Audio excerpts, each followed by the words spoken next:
Halo semuanya, selamat datang di KPMA Podcast, ngobrol santai bareng Kominfo yuk. Halo teman-teman semua, selamat pagi, siang, sore, dan malam. Gimana nih kabar teman-teman di rumah? Semoga selalu sehat dan semangat ya menjalani harinya. Selamat datang di KPMA Podcast, ngobrol santai bareng Kominfo yuk.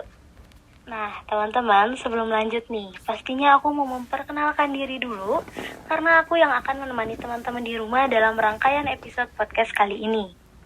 Kenalin, aku Nafija, mahasiswa jurusan Pendidikan Masyarakat Angkatan 2020, yang saat ini sedang menempuh kuliah di semester 4. Pastinya kalian juga sekarang banyak ya yang lagi berada di semester 4, gitu, semester yang lagi pusing-pusingnya tugas. Oke, nah buat kalian yang masih bingung apa sih KPMA Podcast? KPMA Podcast merupakan salah satu program kerja garapan bidang Kominfo BEM-Kema Penmas. KPMA Podcast ini sendiri nantinya akan membahas banyak hal seputar BEM-Kema Penmas, dimulai dari bidang-bidang, biro, sampai proker-proker yang ada di BEM-Kema Penmas. Maka dari itu buat teman-teman di rumah nih, terus ikutin rangkaian episode kita kali ini. Karena setiap episodenya kita akan mengundang narasumber-narasumber yang bakal membahas secara tuntas seputar bidang-bidang yang ada di BEM. Oke, untuk episode podcast perdana kita, pastinya kita mengundang ketua dan juga wakil ketua dari BEM-Kema Penmas sebagai narasumber kita kali ini. Untuk ketua BEM-Kema Penmas ada Teh Anissa Mardina dan wakil ketua BEM-Kema Penmas ada Kang Fauji. Sebelumnya mungkin untuk Teh Anissa Mardina dan Kang Fauji boleh memperkenalkan diri dulu. Halo semuanya, halo Nafida. Kenalin, nama aku Anissa Mardina Nuraini, aku biasa dipanggil Amar. Aku semester 6, angkatan 2019 dari Penmas kelas B. Dan ini mungkin rekan aku yang luar biasa. Aku Akbar dari Penmas 2019 semester 6, sama di Penmas B juga. Dikembalikan ke Ibu Kahit, boleh? Kenapa lah? Oh iya, dikenal. Nah, Kang, Teh, di bahasan perdana kita nih, ngomong-ngomong soal BEM-Kema Penmas, karena kita juga ini masih di podcast perkenalan ya, Teh. Untuk periode sekarang tuh nama kabinetnya apa sih, Teh, dan kenapa ngambil nama itu gitu?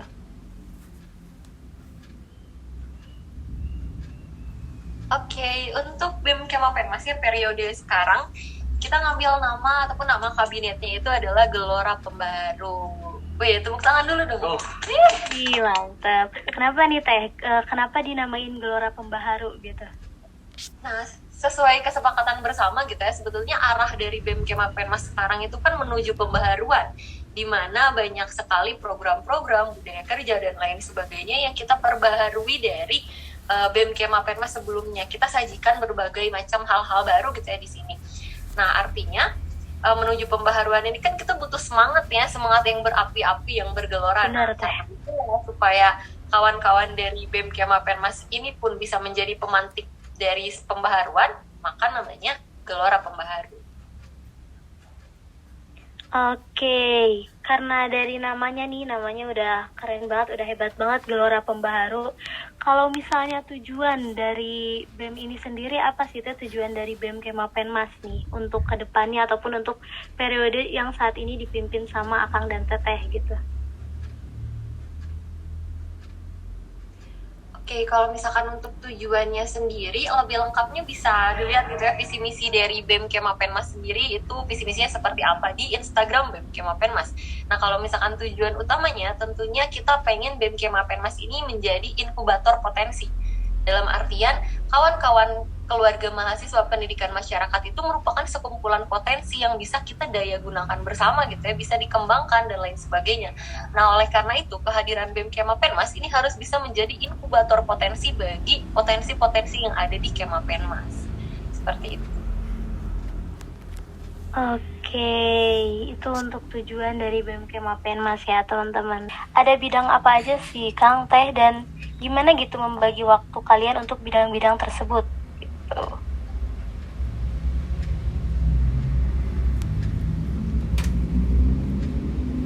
Oke, mungkin aku mau menjawab ya buat yang Boleh Kang, boleh banget. Oke, jadi memang di Penmas sendiri tuh ada beberapa bidang ya, cukup banyak sebenarnya. Ada bidang sekretaris ya, ada bidang bendahara, ada bidang Kominfo, ada bidang kewirausahaan, ada bidang PPA, ada bidang Kesput itu apa? Olahraga, kesenian dan budaya ya. Terus ada Rohis juga, ada sosial politik atau biasanya sebut sospol kan ya. Ada PSDO, itu yang terakhir. PSDO itu pengembangan sumber daya organisasi kayak gitu.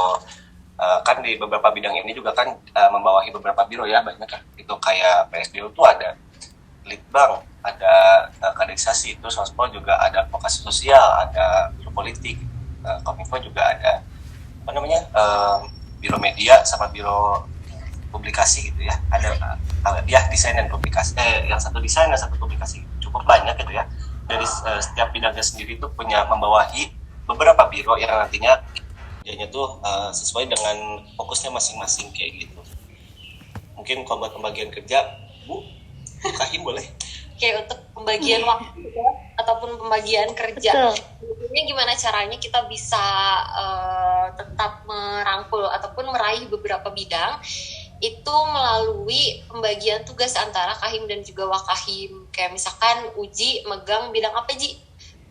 Aku Fauji megang bidang Rohis, Orkesbud, sama Kewirus. Ya, dan Amar sisanya. Nah, ini hanya pembagian untuk koordinasi aja gitu ya. Tapi untuk pengambilan keputusan tetap pada akhirnya akan bertumpu di ketua umum. Kayak gitu sih. Oke, cukup banyak juga ya untuk bidang-bidang ini gitu sama BMKMAPENMAS. Nah, dari berbagai banyaknya bidang nih, pastikan banyak proker yang terjalin dan lain-lain. Sejauh ini nih, dari Teh Amar maupun Kang Fauji, pernah mengalami kesulitan atau hal-hal terkait gitu selama satu kepengurusan ini nggak, Kang Teh? Boleh diceritain? Oke, aku duluan boleh ya? Untuk boleh banget, Kang. Oke. Kalau dari aku nih ya sebagai wakil menjadi partnernya Anissa gitu ya di BEM, banyak itu sebenarnya kesulitan yang terjadi oleh Fauji pribadi gitu dalam menjalankan sebagai wakil, karena memang posisinya di sini jujur gitu ya, dari Fauji sendiri membagi-bagi posisi dengan organisasi yang lain gitu, jadi kesulitannya memang di pembagian manajemen si waktunya gitu ya, itu kesulitan di situnya, dan juga memang sempat banyak hal yang membuat Fauji terhambat gitu, sehingga ya begitu ya untuk komunikasinya sendiri gitu kadang itu jadi terhambat gitu, karena memang Faujinya sendiri terkadang sedang sibuk di tempat lain gitu, tapi memang sedang ada program kerja juga di Penmas gitu, seperti itu sih. Kalau kesulitan dari Fauji pun gitu ya, jadi kasihan ya juga misalnya juga jadi lebih sering menghandle gitu, seperti itu sih. Kemarin pas lagi beberapa keberjalanan bulan kita pas menjalani kabinet gitu, dari mulai kapan? Dari Agustus. Oh iya, dari Agustus gitu. Mulai dari Agustus tuh udah kan banyak ya gitu padat-padatnya di himpunan iya, di fakultas iya, di rekma iya kayak gitu. Jadi memang banyak hal yang membuat jujur dari Fauji sendiri terhambat. Dari Bu Anissa bagaimana? Misalkan untuk kesulitannya sendiri gitu ya di BMKMAPENMAS khusus untuk saya, sebetulnya kan dilihat dari kondisi BEM-nya sendiri gitu. Kondisi dari BMKMAPENMAS ini kan menuju arah baru ya, menuju pembaharuan dari beberapa hal-hal usang ataupun hal-hal yang lama gitu. Nah, seperti yang kita tahu bahwasannya ketika datang pembaharuan itu pasti akan kontradiktif dong. Istilahnya kayak misalkan kita ngelemparin batu ke air, itu pasti kan bakal beriak. Nah, itu yang terjadi di BMKMAPENMAS ketika kita mau melakukan suatu pembaharuan, mulai dari dinamikanya dan lain sebagainya sih, itu hal yang membuat kesulitan. Terlebih kita masih beberapa hal masih berbudaya lama gitu ya, budaya kerja yang lama itu masih sulit gitu untuk kita lepaskan dari teman-teman BMKMAPENMAS. Makanya itu menjadi suatu hal yang rumit ya, juga menjadi suatu tantangan tersendiri untuk BMKMAPENMAS sekarang dan untuk para pejuang pembaharu yang ada di BMKMAPENMAS. Kayak gitu sih. Oke, itu untuk kesulitan-kesulitan yang mungkin dirasakan gitu ya dari Teh Anissa sama Kang Fauji.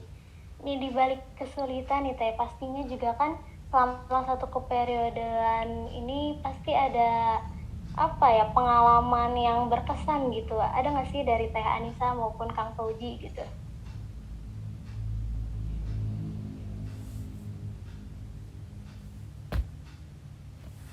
pengalaman berkesannya jujur selama keberjalanan mungkin selama keberjalanan di kabinet yang berkesan bagi Fauji jujur ada di Fauji dapetinnya di program kerja P2M gitu. Kenapa? Memang ini Fauji kaget gitu ya, pertama kalinya 3 desa ya juga gitu ya Sumedang. Itu juga Fauji memang ini ya, seru banget gitu. Emang ya Fauji ngelihat peserta-pesertanya pada aktif gitu, pada ada yang ngajar, ada yang dulu komen yang lain gitu ya. Terus Fauji juga ngelihatnya pada semangat gini gitu ya, panitianya juga sama gitu ya. Mana ada sukanya itu kan pada main bola sama warga sekitar, terus juga ngobrol sama ini ya, terus nyemplung ke waduk, terus ya kayak gitu rame kan ya.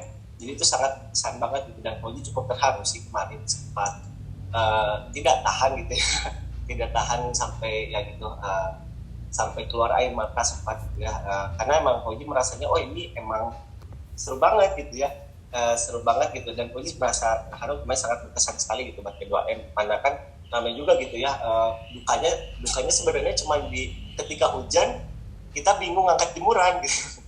Kita rame-rame ini jemuran gitu ke depan rumahnya gitu ya, ke depan rumah ke jemuran gitu. Pada ngambil, itu sangat berkesan banget ya di sana gitu ya, sampai ya gitu yang Fauji rasakan, karena di situ dapat gitu ya emosional dari masing-masing dari tiap-tiap kita yang ada di setiap desanya masing-masing. Seperti itu sih kalau bagi Fauji gitu ya. Mungkin dari Ibu Anissa.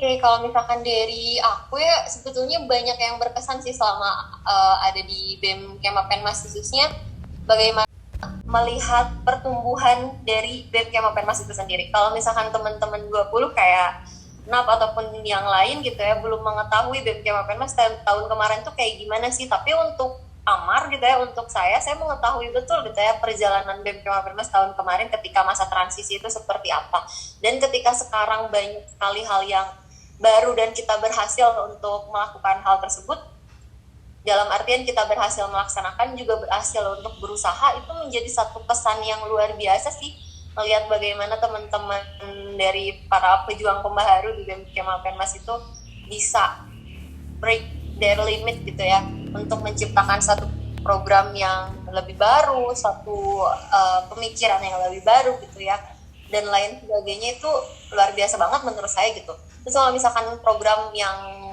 berkesan gitu ya untuk aku, itu ada di banyak sebetulnya, kayak Disnatalis, pension. Disnatalis itu kan pertama kali lagi kita melaksanakan atau menyelenggarakan Disnatalis. Untuk tahun ini kita berhasil menyelenggarakan Disnatalis dengan begitu megah gitu ya, kolaborasi sama yang lain juga. Kita ada penampilan angklung, penampilan ini itu, kemudian juga ada social project dan lain sebagainya. Itu merupakan satu hal yang patut diapresiasi dan satu hajat yang begitu besar di Kemapenmas, khususnya di Departemen Penmas. Kemudian program baru ada pension yang semulanya juga ini tuh kita masih kendala gitu ya, untuk tahun kemarin menyelenggarakan satu program yang isinya tuh bisa mempertemukan kema-kema gitu, kema dari angkatan ini, tapi untuk tahun ini kita berhasil melaksanakan program tersebut.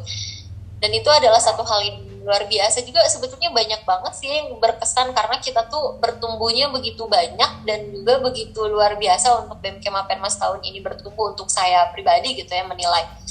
Lalu ada lagi sih yang berkesan juga untuk tahun ini dari saya pribadi gitu selaku Kahim, bisa untuk bertemu dengan dan juga membahas gitu ya ke depannya kema kita akan dibuat seperti apa dengan para kaang ataupun ketua angkatan. Karena kan tahun-tahun kemarin banyak sekali hambatan ya untuk Kemapenmas berkumpul untuk membahas ke depannya kema ini akan seperti apa, pandangannya seperti apa gitu. Namun untuk tahun ini berhasil dilakukan oleh kawan-kawan dari BEM Kemapenmas. Dan terakhir, kaderisasi kita sekarang juga sudah diperbaharui gitu ya, dari konsepnya, teknisnya, dan lain sebagainya, sehingga kawan-kawan 2021 sekarang udah berhasil gitu ya menerapkan sistem-sistem kaderisasi yang baru dari Kemapenmas. Ya itu sih yang paling berkesan gitu ya ada di BEM Kemapenmas.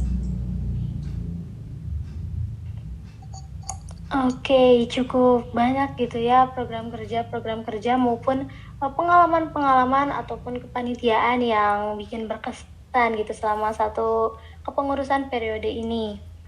Nah, Kang Teh, tadi kan kita udah bahas mengenai kesulitan gitu ataupun pengalaman yang berkesan dan lain-lain. Sekarang aku mau tanya nih Kang Teh, ada nggak sih suka duka gitu selama jadi ketua dan juga wakil ketua BEM Kemapenmas di kepengurusan sekarang gitu di satu periode ini? Boleh nih dari siapa dulu?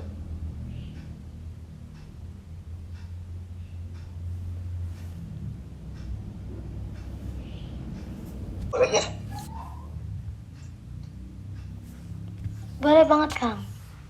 Oke, mungkin kalau suka duka ya sama keberjalanan kabinet, mungkin kalau sukanya mungkin Fauji melihat jujur ya gitu.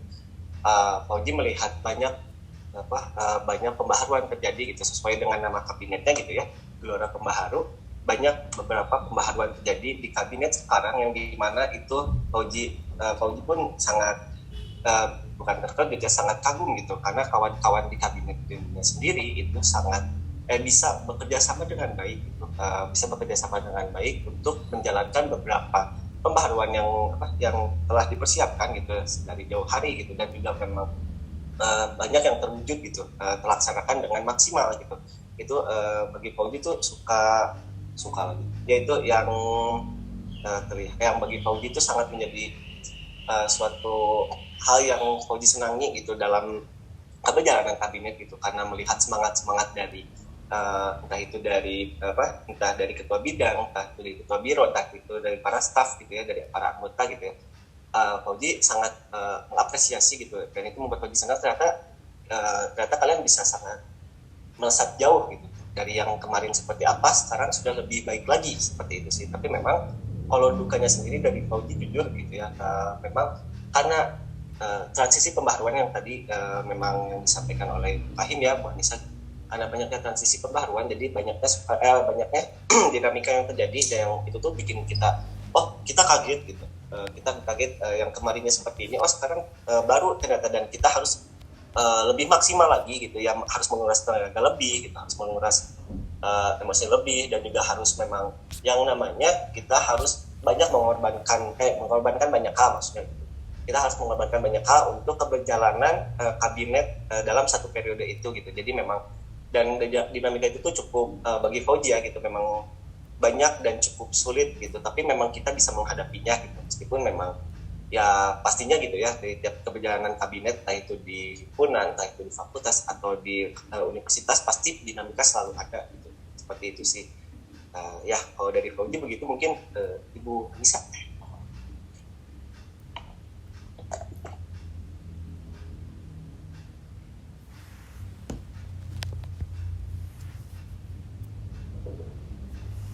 Suka duka di BEM Kemapenmas gitu ya selama aku menjabat, ya nggak jauh beda sih sama yang disampaikan Fauzi gitu ya. Sukanya adalah ketika aku melihat bagaimana anak-anakku tumbuh, dalam artian kesulitan-kesulitan yang mereka hadapi, mereka bisa berhasil untuk berproses, itu merupakan satu hal yang bisa menguatkan aku gitu ya, walaupun banyak sekali tekanan ataupun hal-hal yang datang gitu ya, wajar lah, namanya juga pemimpin mungkin ya.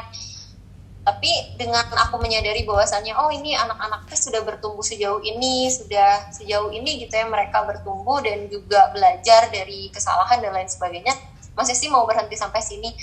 Nah kadang itu gitu yang rada-rada ya yang membuat jadi semangat gitu, itu yang aku sukai gitu selama keberjalanan Kemapenmas. Tapi kalau misalkan dukanya ya itu tadi, kadang karena beberapa budaya kerja lama kita harus lebih telaten untuk mengingatkan, untuk terus-terusan membantu kawan-kawan gitu ya, supaya masih tetap on track, dalam artian kita punya grand design dan juga visi misi yang kita sepakati bersama, sudah ada arahan strategisnya dan lain sebagainya, berarti kan kita harus sesuai dengan jalur itu.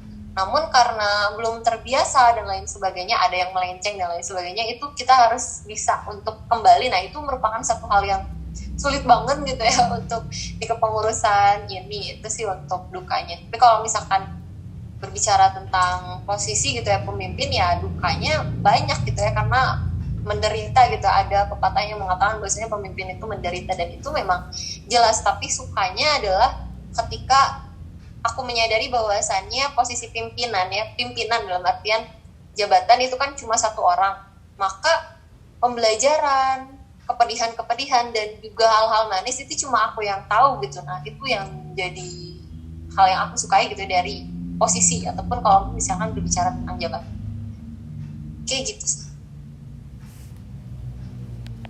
Oke, itu dia tadi suka duka gitu yang udah disampaikan dari sudut pandang Teh Anissa selaku Ketua BEM Kemapenmas, dan juga dari Kang Fauji gitu ya selaku Wakil Ketua BEM Kemapenmas.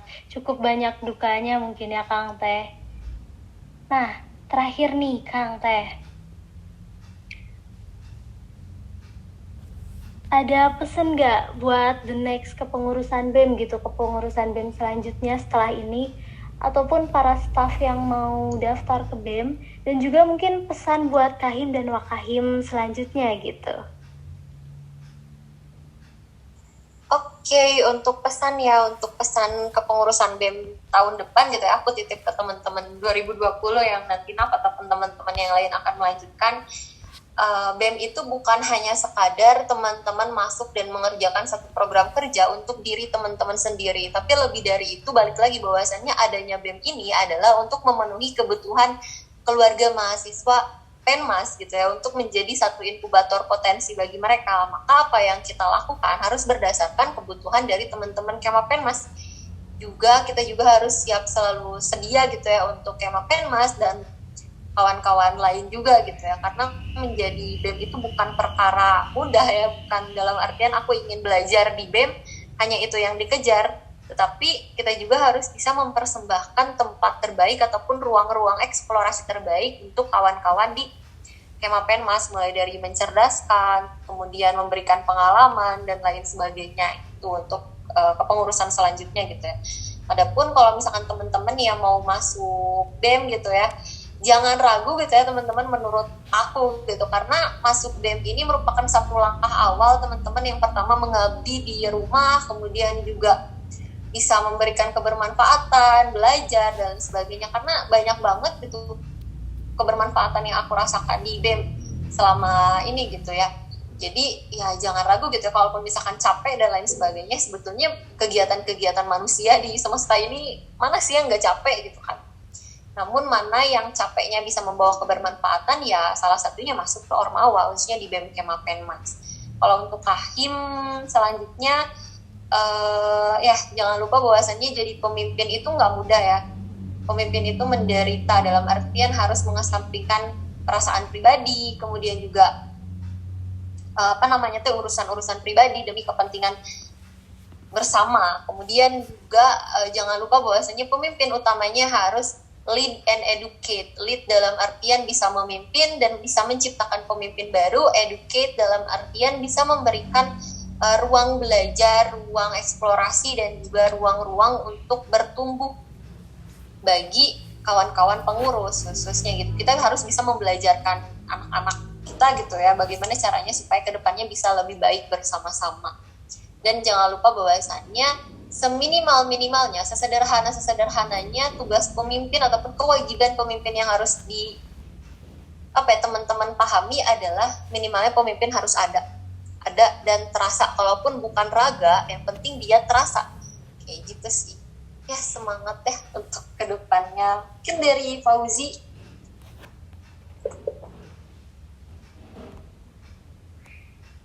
Dari Fauzi mungkin ya, pesan Fauzi buat kepengurusan selanjutnya, semoga selanjutnya bisa mempelajari lagi gitu, evaluasi yang ada di kabinet kita seperti apa gitu ya, dan bisa belajar dari evaluasi tersebut dan bisa belajar dan memperbaiki hal tersebut gitu. Tidak hanya belajar saja gitu dan tahu gitu, tapi juga memperbaiki dan memaksimalkan lagi apa yang kurang di kita di selanjutnya harus lebih baik gitu, seperti itu.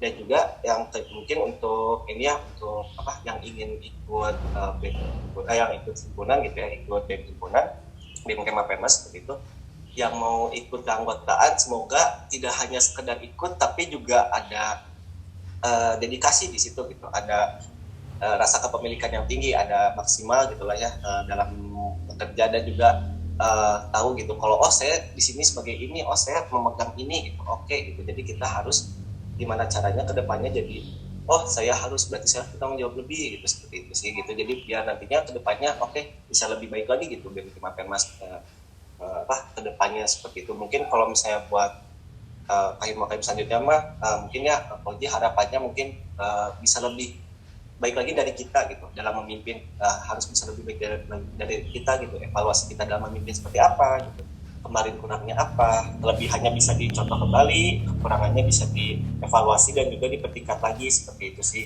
Karena memang hakikatnya ya yang namanya pemimpin yang pasti perih ya gitu. Pun gitu apa yang dirasakan Teh Anissa, yang dirasakan oleh Fauzi ya sama gitu. Yang namanya pemimpin memang menyakitkan, tapi itulah gitu yang namanya pemimpin. Karena pemimpin tuh memang tidak dibangun dari hal-hal yang enak gitu, tapi dibangun dari hal-hal yang menyakitkan, tapi berdiri di atas sakit tersebut gitu. Seperti itu sih mungkin kalau dari Fauzi. Boleh dikembalikan lagi ke Nafiza? Kayaknya aku mau nambahin dikit lagi gitu ya untuk teman-teman 2020 yang kedepannya mungkin akan menjabat. Yang pertama paling pasti kita dalam keberjalanan BEM Kemapenmas sekarang kan ada kekurangan-kekurangan, ada juga kelebihan-kelebihan. Tapi jadikanlah kelebihan-kelebihan dan kebaikan-kebaikan itu, kebaikan-kebaikan dalam artian bagaimana teman-teman bertumbuh, bagaimana kita bisa melewati masa sulit, bagaimana BEM Kemapenmas sekarang sudah berlayar sehebat ini. Jadikan hal-hal baik itu untuk disebarluaskan ke angkatan yang selanjutnya. Namun jadikanlah hal-hal yang buruk ataupun kesalahan-kesalahan dan kekeliruan yang pernah kita lakukan sebagai pembelajaran, bukan untuk disebarluaskan. Karena yang akan kita turunkan adalah hal-hal yang baik gitu tentunya. Itu sih kayaknya ya, mangga dikembalikan lagi. Oke, makasih banyak Teh Amar dan juga Kang Fauzi buat jawabannya. Nah itu dia teman-teman untuk podcast perdana kita hari ini. Semoga apa yang udah disampaikan sama Teh Anissa dan juga Kang Fauzi bisa menjadi informasi yang bermanfaat buat teman-teman. Apalagi nih buat teman-teman yang mau masuk BEM. Dan juga pesan-pesan yang udah disampaikan tadi buat kepengurusan BEM selanjutnya semoga bisa diingat dan diaplikasikan dengan baik untuk teman-teman pengurus nanti. Sebelumnya pasti aku mau ucapin terima kasih banyak untuk narasumber kita hari ini, Teh Anissa Mardina dan juga Kang Fauzi yang udah menyempatkan waktunya untuk hadir di podcast kita kali ini. Terima kasih juga buat teman-teman di rumah yang udah menemani kita dari awal sampai akhir podcast kita. Aku pamit, sampai jumpa lagi di episode podcast selanjutnya dengan narasumber-narasumber yang pastinya nggak kalah informatif yang akan membahas seputar bidang-bidang di BEM Kemapenmas. Jangan lupa buat like, comment, and subscribe YouTube BEM Kemapenmas. Jaga kesehatan dan semangat selalu untuk teman-teman di rumah dan sampai jumpa. Dadah!